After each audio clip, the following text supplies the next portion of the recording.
Hello students, आज मैं आप लोगों को क्लास 9th के चैप्टर फर्स्ट संख्या पद्धति से रिलेटेड ऑब्जेक्ट के बारे में बताने वाली हूँ। ये कुछ महत्वपूर्ण वस्तुनिष्ठ प्रश्न हैं जो परीक्षाओं में अधिकतर पूछे जाते हैं। इनमें से पहला प्रश्न है, अपरिमेय संख्या होगी। यहाँ पर हमें 4 ऑप्शन दिए गए हैं। इनमें से हमें बताना है कि इनमें से अपरिमेय संख्या कौन सी है। इसका पहला ऑप्शन है 2/4। सबसे पहले तो हमें यह पता होना आवश्यक है कि परिमेय और अपरिमेय संख्याएं क्या कहलाती हैं। तो परिमेय संख्याओं और अपरिमेय संख्याओं का फुल डिटेल्स मैं क्लास 9th के चैप्टर फर्स्ट की बेसिक नॉलेज के पार्ट 1 में बता चुकी हूँ। फिर भी किसी को कोई समस्या हो तो वह एजुकेशन क्लासेस के क्लास 9th के चैप्टर फर्स्ट के बेसिक नॉलेज के पार्ट 1 में जाकर पूर्ण जानकारी को प्राप्त कर सकते हैं। यहाँ पर पहला ऑप्शन है 2/4। यहाँ पर देखिए P बराबर है 2 तथा Q बराबर है 4। यह संख्या P/Q के रूप में व्यक्त हो गई है और जो संख्याएं P/Q के रूप में व्यक्त हो जाती हैं वह संख्या परिमेय संख्या कहलाती हैं। स्पष्टतः यह दिया गया ऑप्शन गलत है। अब हम इसके पहले ऑप्शन नंबर सी को देखते हैं। सी ऑप्शन है √9। यहाँ पर देखिए लिखा है √9। ये पूर्ण वर्ग संख्या है क्योंकि √9 बराबर होता है 3। यह एक पूर्ण वर्ग संख्या है, अतः यह ऑप्शन भी गलत होगा। इसका डी ऑप्शन है 3/4। यहाँ पर देखिए P बराबर हो जाएगा 3 तथा Q बराबर हो जाएगा 4 और यह स्पष्टतः यह संख्या P/Q के रूप में व्यक्त हो जाएगी, तो यह ऑप्शन भी गलत होगा।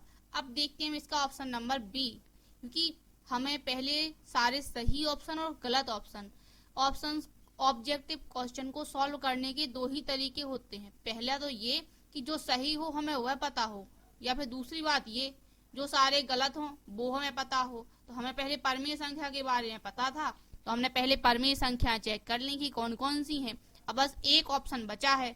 जब ये 3 ऑप्शन परिमेय हैं तो ये डायरेक्ट सी बात है कि यह तो अपरिमेय होगा ही। इस प्रकार से √B हो जाएगा यहाँ पर अपरिमेय, क्योंकि √3 पूर्ण वर्ग संख्या नहीं है और जो संख्याएं पूर्ण वर्ग संख्या नहीं होती है वह अपरिमेय संख्याएं कहलाती हैं। इसका दूसरा वस्तुनिष्ठ प्रश्न है, परिमेय और अपरिमेय संख्याओं का संग्रह कहलाता है। यहाँ पर 4 ऑप्शन दिए गए हैं। पहला है पूर्णांक संख्याएं, प्राकृत संख्याएं, वास्तविक संख्याएं, शांत परिमेय संख्याएं। अब इनमें से हमें यह बताना है कि परिमेय और अपरिमेय संख्याओं का संग्रह क्या कहलाता है। तो हम लाइन से देखते जाते हैं, परिभाषाएं हमें पता है तो ये क्लियर हो जाएगा क्या है। पूर्णांक संख्याएं क्या होती हैं। यहाँ पहला ऑप्शन है पूर्णांक संख्याएं।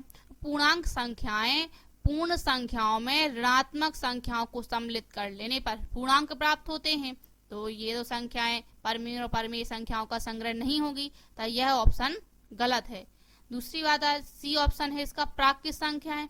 यह हम जानते ही हैं कि प्राकृत संख्याएं 1 से लेकर अनंत तक होती हैं, तो यह सही रॉन्ग आंसर होगा। थर्ड इसका बी ऑप्शन है वास्तविक संख्याएं। ये हम जानते हैं कि वास्तविक संख्याएं सही परिमेय और अपरिमेय संख्याओं का संग्रह होती है, तो स्पष्टतः दिया गया ऑप्शन बी सही है। थर्ड क्वेश्चन है, यदि किसी संख्या के अंश में हर का भाग देने पर शेषफल 0 प्राप्त होता है तो वह होगा। हमें बताना है कि जब किसी संख्या के हर का अंश में भाग दिया जाता है और शेषफल 0 प्राप्त होता है तब वह संख्या क्या कहलाती है। पहला है शांत दशमलव, दूसरा है इसमें अशांत दशमलव, अशांत आवर्ती और कोई नहीं। तो इनमें से हमें सबसे पहले यही जानना जरूरी है कि यह सब कहलाते क्या हैं। शांत दशमलव वह होता है जिसके हर का अंश में भाग देने पर शेषफल 0 प्राप्त होता है, तो यही ऑप्शन हमारा सही हो जाएगा। अगला क्वेश्चन है √π एक ... संख्या है। यहाँ पर हमें भरना है कि एक ऐसी संख्या है परिमेय, अपरिमेय, परिमेय एवं अपरिमेय और कोई नहीं। परिमेय संख्या तो हो नहीं सकती है क्योंकि √π है।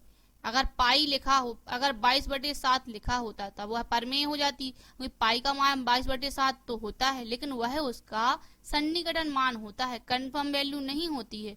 और दूसरी बात यहाँ पर √π लिखा हुआ है, √π एक अपरिमेय संख्या है। नेक्स्ट क्वेश्चन है a की पावर 0 का मान होता है। यहाँ पर हमें 4 ऑप्शन दिए गए हैं। इसमें पहला ऑप्शन है 0, दूसरा ऑप्शन है 1, तीसरा ऑप्शन है दोनों में से कोई नहीं और चौथा ऑप्शन है अनंत। इसमें से हमें बताना है कि a की पावर 0 का मान क्या होता है।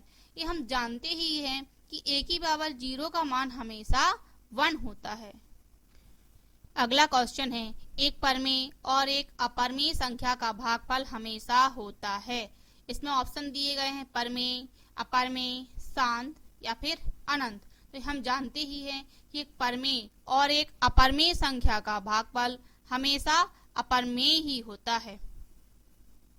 अगला क्वेश्चन है एक परिमेय और एक अपरिमेय संख्या का गुणनफल हमेशा होता है। अभी हमने उनका भागफल जाना, अब हम जानेंगे उनका गुणनफल कैसा होता है। इसमें भी ऑप्शन दिए गए हैं परिमेय, अपरिमेय, परिमेय एवं अपरिमेय और इनमें से कोई नहीं। हम जानते ही हैं कि एक परिमेय और एक अपरिमेय संख्या का गुणनफल हमेशा अपरिमेय होता है, अतः इसका ऑप्शन नंबर बी सही होगा।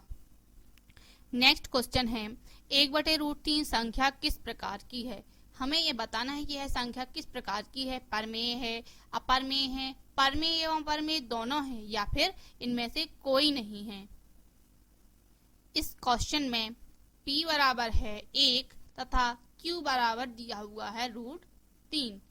जो परिमेय संख्याएं p/q के रूप में होती हैं, यह संख्या भी p/q के रूप में है, लेकिन इसमें एक शर्त ये हो रही है कि 1/√3 लिखा है। बटे का मतलब भाग होता है।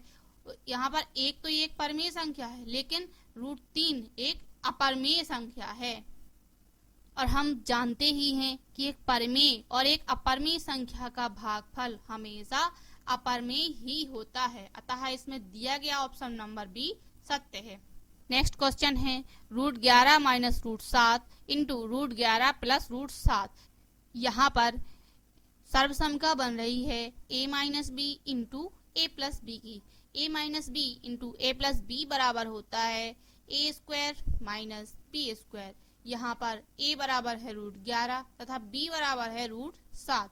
This implies that a² minus b² बराबर हो जाएगा 11 माइनस 7, क्योंकि जब हम √11 का वर्ग करेंगे वहां हो जाएगा 11 और b² यानी √7 का वर्ग करेंगे तो हो जाएगा 7। इस प्रकार से आंसर हमें प्राप्त हो जाएगा 4। दिया गया ऑप्शन सी सत्य होगा।